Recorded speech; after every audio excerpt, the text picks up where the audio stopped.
15절 우리의 대적이 우리가 그들의 의도를 눈치챘다 함을 들으니라.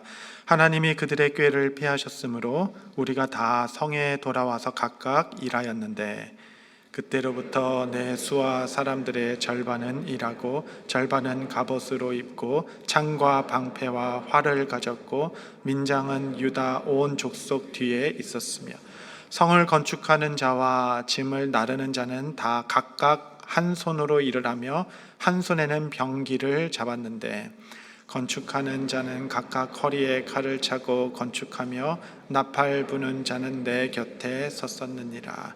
내가 귀족들과 민장들과 남은 백성에게 이르기를 이 공사는 크고 넓으므로 우리가 성에서 떨어져 거리가 먼즉 너희는 어디서든지 나팔 소리를 듣거든 그리로 모여서 우리에게로 나오라.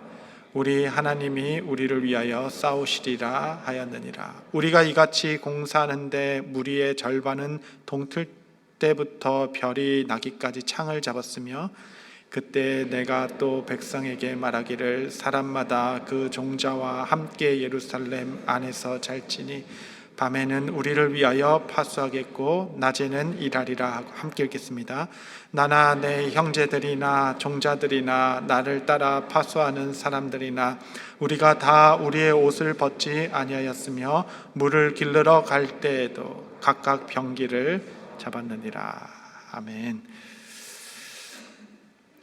네, 이제 느헤미야 말씀을 이제 계속 묵상하고 있죠. 이제 저희는 내년 이제 준비를 한참 하는 교회적 시즌을 갖고 있기 때문에 저도 이제 내년 생각을 많이 하는데 내년에는 느헤미야 말씀을 좀 저희가 깊게 좀 묵상해 보려고 합니다. 왜냐하면 느헤미야가 이제 성벽을 재건하는 일이기 때문에 정말 견고한 성읍, 정말 견고한 하나님의 나라를 이제 40주년을 맞이해서 세워야 되겠다 하며 이제 준비하고 있는 말씀이기도 합니다. 그래서 느헤미야를 읽을 때 저희가 힘이 나고 정말 지도력이 다시 새롭게 되고 비전의 사람이 되고 또 기도의 사람이 돼서 하나님의 나라를 위하여 어떻게 온 백성들이 마음을 모아 새로운 일을 해나갈 것인가에 대한 아주 지침서가 되는 말씀이죠. 그래서 이제 사도행전을 이제 가고 있는데 이제 느헤미야로 이어서 교회를 좀 든든히 해야 되겠다라는 목회 계획도 좀 갖고 있습니다.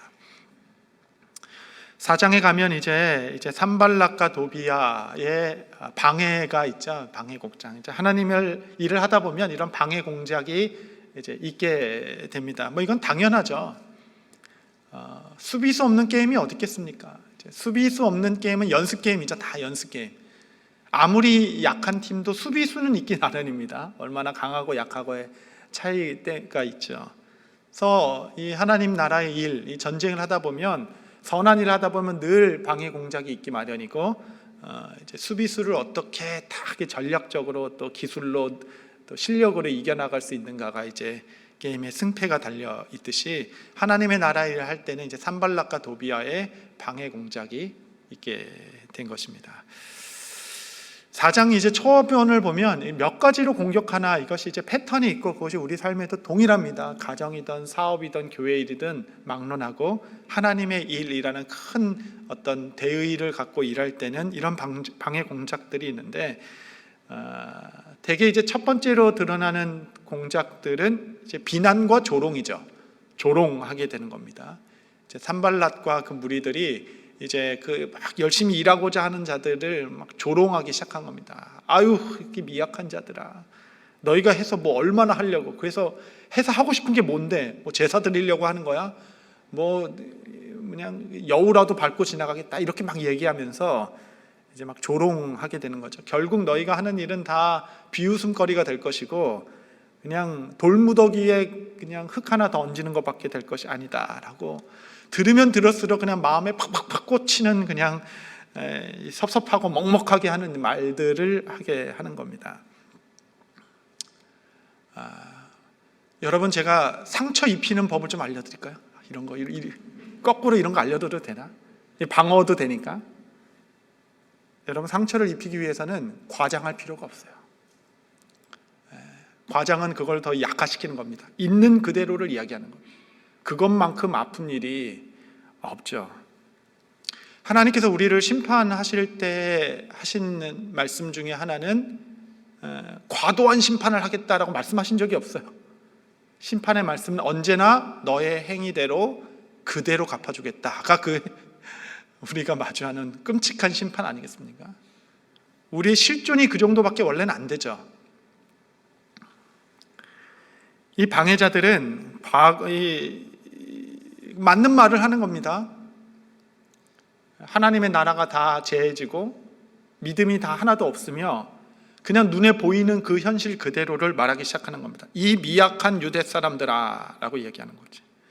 너희가 이곳에서 제사를 드리려 하는 것이냐 라고 그들의 믿음을 조롱하고 있는 그대로를 이야기합니다. 원수들은 항상 독이 묻은 불화살을 가지고 우리의 마음을 관역으로 삼고 있습니다. 사실 건강을 무너뜨리려는 것이 아닙니다. 관계를 무너뜨리려는 것도 아니에요. 우리의 마음을 무너뜨리게 하고자 합니다. 이 독이 묻은 화살로 말미암아 마음이 무너지면 모든 것이 무너지기 때문에 그럽니다. 그래서 막 들려오는 소문과 조롱과 이런 일들로 그 하나님이 일하는 자들의 마음이 무너지도록. 그래서 들려오는 소문을 들어보면 이제 그런 소문들의 마음이 흔들리기 마련인데, 여러분, 소문은 현실의 10배 정도 크다 이렇게 생각하시면 됩니다. 현실은 그렇게 크지 않아요. 계속 이렇게 막 양념이 쳐져가면서 커지게 되는 거죠. 이런 조롱이 있었을 때 이제 느헤미야는 4절에서 7절에 기도를 하게 됩니다. 기도. 그는 항상 상황과 대화한 것이 아니라 하나님과 대화하게 되죠. 하나님과 대화할 때 하나님께서 마음의 힘을 주십니다. 마음의 힘. 흔들리지 않은 견고함을 주시죠. 그래서 감정 중심인 사람이 이렇게 뜨겁기도 하지만 뜨거운 만큼 쉽게 무너지기도 합니다. 그런데 영원히 흔들리지 않는 반석에 뿌리를 두고 말씀의 기초를 둔 사람들은 말씀이 흔들리지 않기 때문에 전처럼 흔들리기 어려운 겁니다. 그래서 여러분, 사실 상처를 받는다라는 것은 조금 좀 자존심이 상하는 일이기도 합니다. 내가 아직도 이런 일에 상처를 받나? 내가 아직도 이 일에 이렇게 상처는 받아야 상처잖아요. 안 받으면 상처가 아닌데, 내가 아직도 갈 길이 멀구나. 내가 이 정도에 또 이게 마음이 소원해지나? 이렇게 스스로를 하나님 앞에서 상황 가운데 두지 아니하고 말씀 가운데 두고 하나님과 대화하기 시작할 때 하나님께서 마음을 풀어주세요. 마음을 풀어주시고 이 마음을 다 붙들어 주십니다.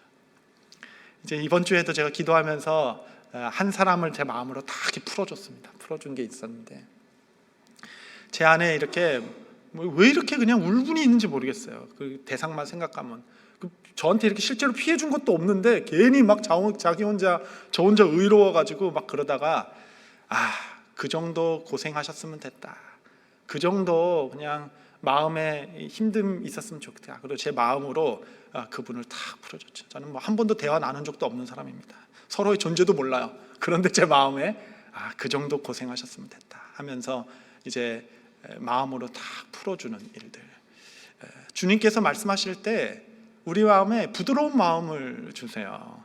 주님의 마음을 주시고 주님께서 우리의 마음을 기도 중에 만져주십니다. 또 조롱이 있고 또 어려움이 있을 때마다 느헤미야는 기도로 그의 마음을 더 단단하게 했죠. 또 어떤 어려움이 있었냐면 4장 10절인가요? 10절에 보면은 유다 사람들이 이르기를 흙무더기가 아직도 많거늘 집 나르는 자의 힘이 빠졌습니다. 그래서 더 성을 건축하지 못합니다. 이렇게 얘기합니다. 그러니까 이제 건축을 하려고 딱 갔는데 모든 게 이렇게 탁탁탁 준비된 게 아니라 할 일이 태산이고 흙무더기 그 건축 자재들이 막 쌓여 있어서 그것을 옮기는 사람들이 이미 지쳐서 아무것도 할 수 없는 일이 됩니다 라고 얘기합니다. 이제 목회를 하다 보면 또 사업도 마찬가지시겠죠. 정말 흙무더기가 쌓여 있는 것처럼 할 일이 태산인 일들이 많습니다. 이거 언제 다 하냐. 그러니까 해도 표도 안 나는 일이죠. 그러니까 맛있는 요리를 하려면 주방이 좀 정리되어 있는데 주방이 딱 들어가니까 설거지가 한 더미로 이게 쌓여져 있는 겁니다. 그래서 그거를 다 청소하고 티도 안 나잖아요. 그 다 정리한 다음에야 이제 다음 일을 할 수 있는 그런 흙무더기가 쌓여 있는 일들을 만나 볼 수도 있죠. 이럴 때 이제 포기하지 않고 그 일을 하나씩 해나가는 겁니다. 하나씩 이제 귀찮은 일도 있고 또 성가신 일도 있지만 천천히 하나씩 흙무더기를 치워나는 일들을 이제 느헤미야는 조를 짜서 밤샘으로 했습니다. 밤새 그래야 다치지도 않고 뭐 성벽을 세울 거 아니겠습니까? 그런 일도 이제 하게 되죠. 목회를 하다 보면 흙무더기를 치워야 할 귀찮은 일들이 사실은 적지 않습니다. 목회자가 목회를 하면서 가장 영광스러운 순간은 뭐니 해도 말씀 전하는 시간이죠. 그냥 뭐 몇백 명의 성도들이 그냥 아무 소리도 안 하고, 설교는 또 좋은 게 질문도 못 하잖아요. 우리 한국은 좀 그렇잖아요. 강의는 막 질문도 하고 막 그러는데, 그래서 막 집중받는 시간이 얼마나 이 에너지가 되고 또 이렇게 우리가 주목하는 시간이지 않겠습니까? 근데 목회는 이런 일만 있는 것이 아니라 정말 이 농장일처럼 쟁기도 갖춰야 되고 흙도 골라야 되고 씨앗도 골라야 되고 이 많은 일들이 있죠. 이런 일들을 귀찮아하는 순간부터 목회는 탈선이 시작된다라고 어떤 책에 기록되어 있습니다. 그러니까 실제적으로 목회자의 어떤 그 영성과 준비는 사실은 그런 소일거리, 성도들을 돌보고 또 교회 전반을 좀 돌아보며 또 교회를 좀 돌아다니면서 불 켜진 데서 불도 좀 끄고 또 이렇게 돌아다니면서 좀 보기도 하고, 성도들은 어떤지, 지친 사람은 없는지, 또 어떤 성도들은 또 얘기해서 한 2시간 정도 이야기를 들어줘야 될 필요가 있어요. 그래서 얘기를 또 작정하고 들으면 2시간 들을 수 있습니다. 그래서 얘기도 좀 듣고, 이런 일들 안에서 기쁨을 찾고 그런 일들 안에서 영성을 쌓아나가야 이제 목회라는 긴 여정의 마무리를 잘 할 수 있죠. 돌무더기를 쌓아놓은 것 같이 많은 일이 있을 수 있지만 그런 일도 하나하나 꾸준히 해나가는 일들이 필요합니다. 그러니까 이제 같이 성벽을 지치는 한 사람이 이제 난 지쳤습니다, 더 이상 뭐 일할 수 없습니다 라고 했을 때 느헤미야는 그들을 다 이 공터에 모읍니다. 모아서 13절에 비전 캐스팅을 하는 거예요. 다 같이 모여서 우리가 이 일을 왜 해야 하는지, 우리가 나아가야 할 방향은 무엇인지, 하나님이 우리 가운데 주신 과업은 무엇인지, 이 일을 통하여 우리가 가족을 지키고 또 나라를 지키고 우리 믿음을 지키는 겁니다. 우리가 이 일을 왜 하는 건지에 대한 비전을 보여주고, 그 비전을 봤을 때 사람들은 다시 힘을 내서 일을 하기 시작하죠. 그래서 외부에 공격이 있고 또 뭐 할 일이 태산인 곳도 하나님의 과업을 하게 되는 이 근거는 2건이었습니다. 한 가지는 기도로 마음을 지키는 것이었고, 두 번째는 비전을 보여주면서 우리가 이 일을 해야 되는군요 라고 각자의 일에 흩어져서 일을 할 수 있도록 하나님의 일을 보여주는 것이었습니다. 그래서 이제 비전을 보면 사람들이 일하기 시작합니다. 그렇죠, 저 일에 우리가 동참해야 하는군요.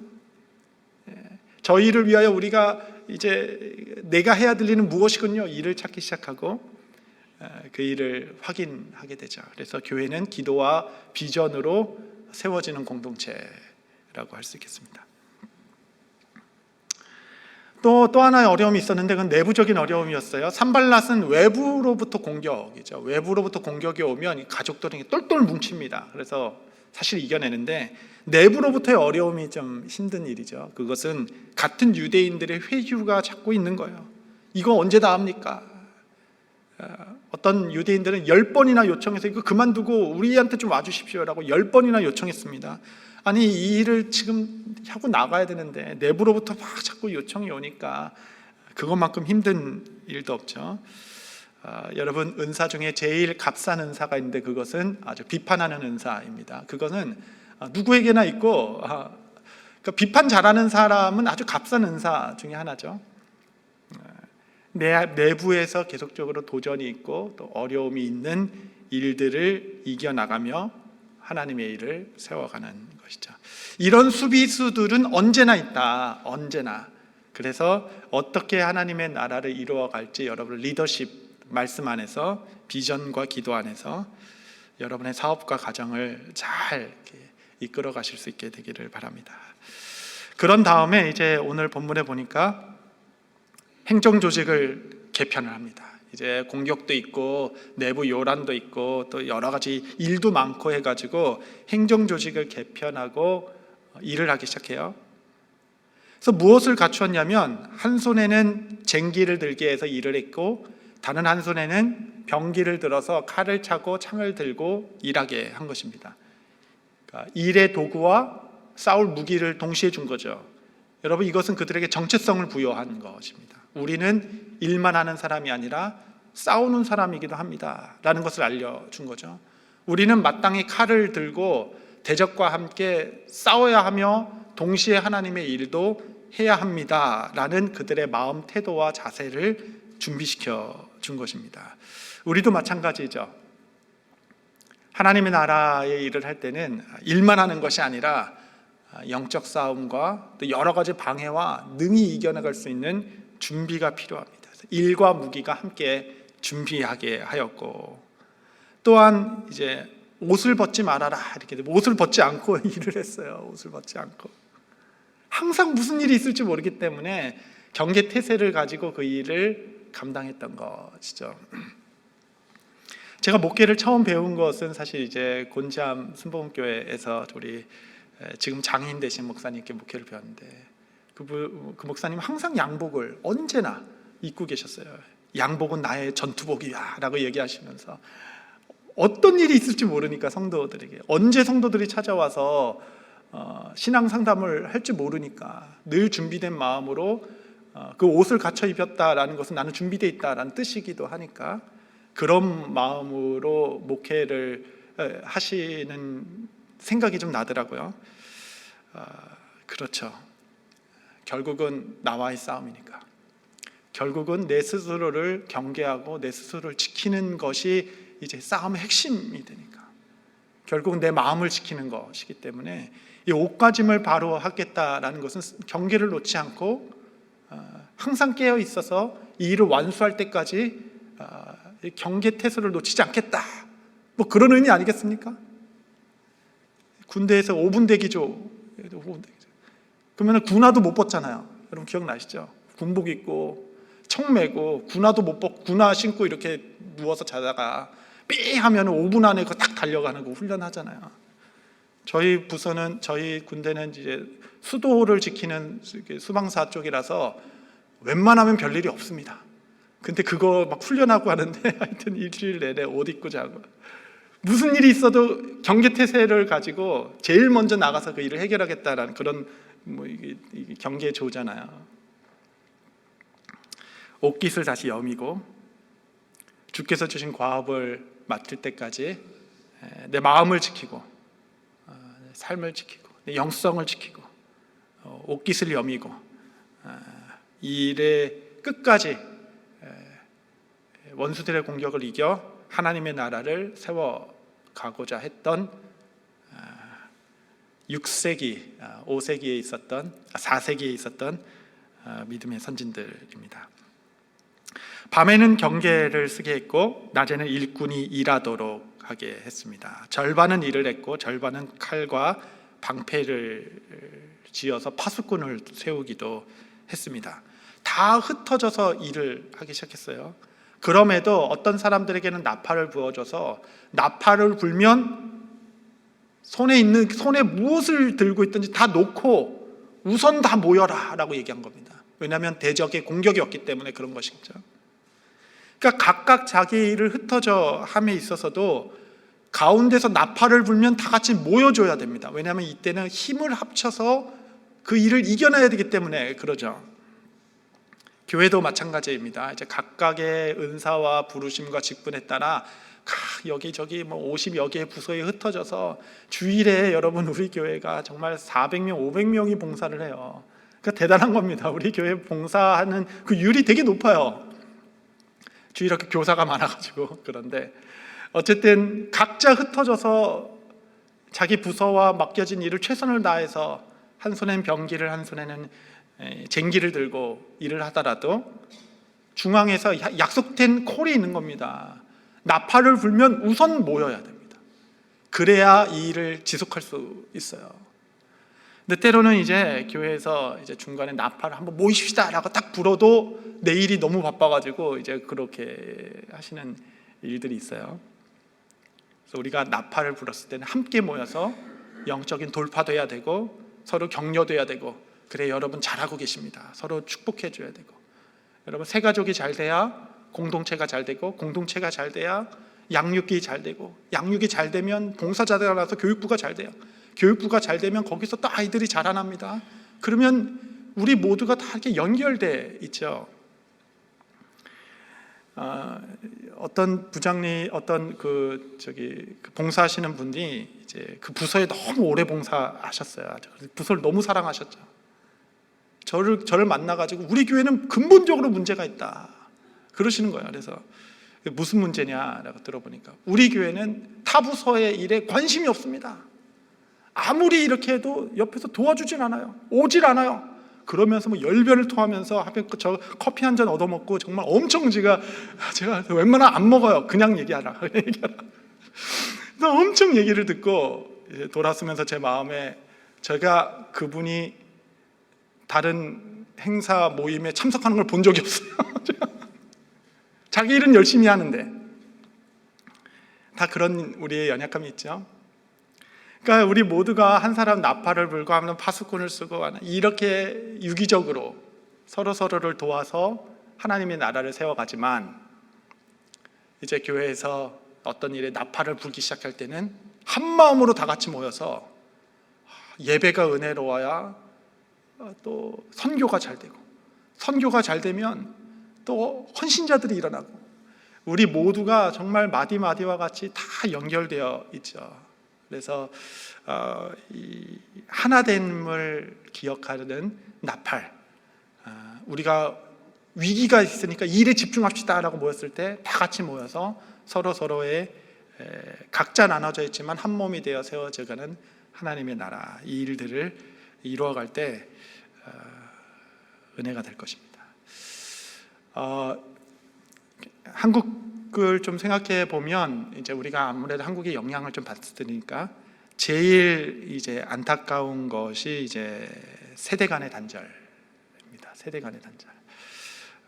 교회는 어른들도 필요하고, 또 직분자, 일할 수 있는 정말 힘있게 일하는 우리 중년의 형제자매, 우리 일꾼들도 필요하고, 교회는 청년들도 필요하고, 또 아이들이 뛰어다니는 것도 필요하고. 그런데 사탄의 전략 중에 하나가 청년 세대와 어른 세대들의 단절이죠. 단절.